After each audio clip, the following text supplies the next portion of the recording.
Olá pessoal, tudo bem? Meu nome é Miller, eu sou professor de Química da Secretaria de Educação do Estado do Rio de Janeiro. Nessa videoaula, vamos estabelecer a diferença entre transformações químicas e transformações físicas e identificar as características dos materiais em seus diferentes estados físicos. Aprenderemos que a matéria que nos rodeia está em constante mudança e sofrendo inúmeras transformações. Por isso, vamos estudar um pouco sobre esses tipos de transformações, as transformações físicas e as transformações químicas. As transformações químicas ocorrem sempre quando há a formação de novos materiais, com propriedades diferentes das substâncias iniciais. Exemplos: um palito de fósforo quando ele é queimado, onde a madeira vira carvão, e o ferro quando enferruja. São transformações em que há alteração na estrutura da matéria. Uma vez transformada, não volta mais a ser como era antes. São chamadas de transformações irreversíveis. Nas transformações físicas, não há alteração na composição da matéria. Ou seja, são aquelas transformações em que ocorrem sem que se formem novas substâncias. A composição da matéria, ao final da transformação, ela deve ser igual à inicial. Uma vez formada, ela pode voltar a ser como ela era antes. São chamadas de transformações reversíveis. Por exemplo, quando colocamos um copo de água no freezer, no seu estado líquido, ele vira gelo.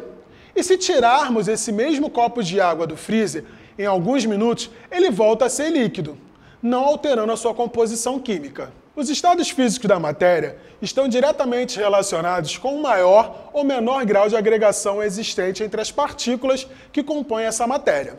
Existem, entretanto, 3 estados físicos da matéria: o sólido, o líquido e o gasoso. O quadro a seguir mostra as características de cada estado físico. Ao alterar a temperatura e/ou pressão, podemos passar objetos de um estado físico para outro. O esquema adiante mostra o nome de cada processo de mudança de estado físico em função da temperatura e pressão. O ponto de fusão, ou temperatura de fusão, é a temperatura em que uma substância no seu estado sólido passa para o estado líquido. É a temperatura específica onde ocorre a mudança de sólido para líquido.